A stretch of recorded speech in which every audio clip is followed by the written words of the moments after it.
দুর্নীতি দমন কমিশন।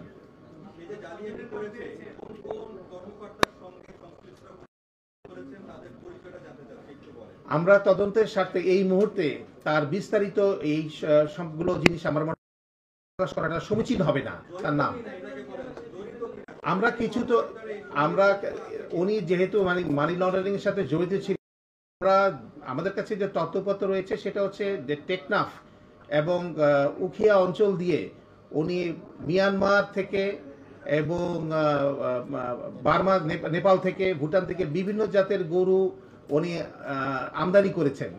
যেহেতু এটা একটা বিরাট বড় এরিয়া, অনেক বড় একটা পোরাস বর্ডার, আমাদের ধারণা যে হয়তোবা এখানে অন্য কেউ কোনো ব্যক্তি এবং গোষ্ঠী তাদের সাথে জড়িত থাকতে পারেন। তো এই বিষয়টি তদন্তাধীন রয়েছে, আমরা সামনে আপনাদেরকে জানাতে পারবো।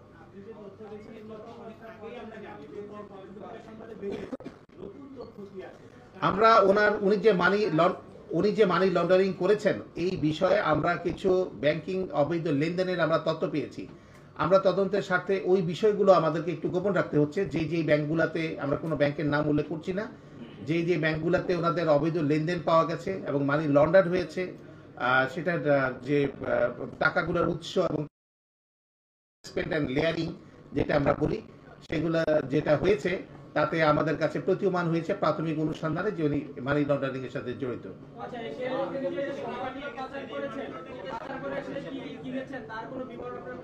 উনি প্রচুর সম্পদের মালিক। মোহাম্মদপুর এলাকায় উনি সরকারি খালের জমি ভরাট করে সেখানে অবৈধভাবে ব্যবসা করেছেন। তাছাড়া ওনার নামে প্রচুর জমি আমরা প্রাথমিক তদন্তে প্রচুর স্থাবর সম্পত্তির অনেক প্রমাণ পাওয়া গেছে।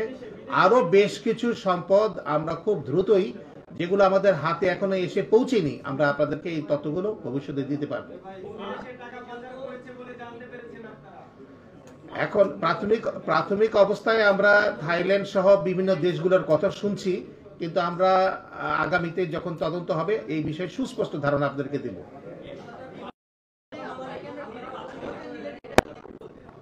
জি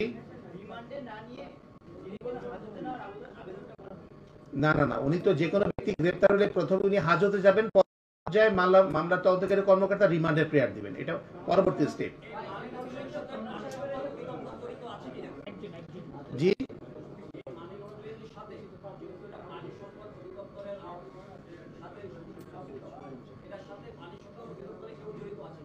প্রাণী সম্পদ আমরা এই মুহূর্তে ওই বিষয়টাকে জানতে পারিনি, কিন্তু পরবর্তী পর্যায়ে এখানে অনেকগুলো বিষয় আছে যে উনি ব্রাহ্মা জাতের যে গরুগুলোকে অবৈধভাবে আমদানি করেছিলেন সেগুলো ঢাকা কাস্টমস হাউস কর্তৃক কিন্তু আটক করা হয়েছিল এবং সেই আটককৃত গরুগুলোকে কৃত্রিম গো প্রজনন কেন্দ্র সাভারে রাখা হয়েছিল এবং পরবর্তী পর্যায়ে কৃত্রিম গো প্রজনন কেন্দ্র থেকে সিদ্ধান্ত দেওয়া হলো যে এই গরুগুলাকে আপনি জবাই করে আপনি সুলভ মূল্যে, ন্যায্য মূল্যে মানুষের মাঝখানে দিয়ে দেন, বিক্রি করে দেন।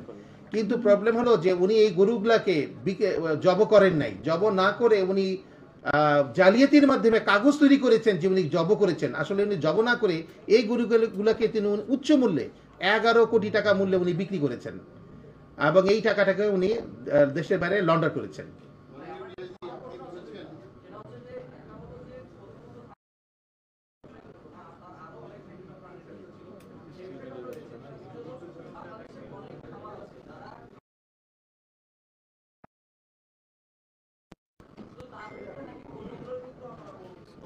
অন্যান্য বিষয়গুলো আসছে, যেমন ওনার জালালাবাদ মেটাল লিমিটেড, এখানের এই ধরনের একটা প্রতিষ্ঠানের সন্ধান আমরা পেয়েছি। সেই বিষয়ে আমরা তদন্ত চলছে, আমরা আরো বিস্তারিত বিষয়গুলো আপনাদের জানাতে পারবো। তবে আপনার কথাটি গুরুত্বপূর্ণ যে হ্যাঁ, ইন্টারফেস হিসাবে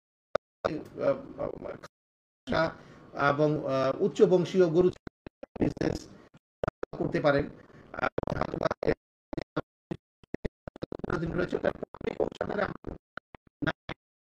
সম্পত্তির স্থাবর সম্পত্তির প্রমাণ পেয়েছি।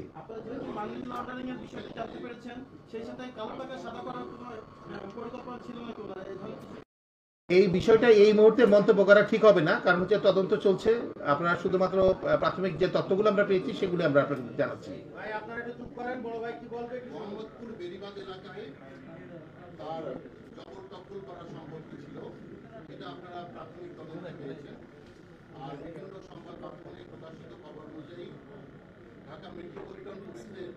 জায়গা দখল করে ডিপ্লোম্যাটিক সিকিউরিটি জায়গা দখল করে তারা তাদের ব্যবসা প্রতিষ্ঠান করেছে।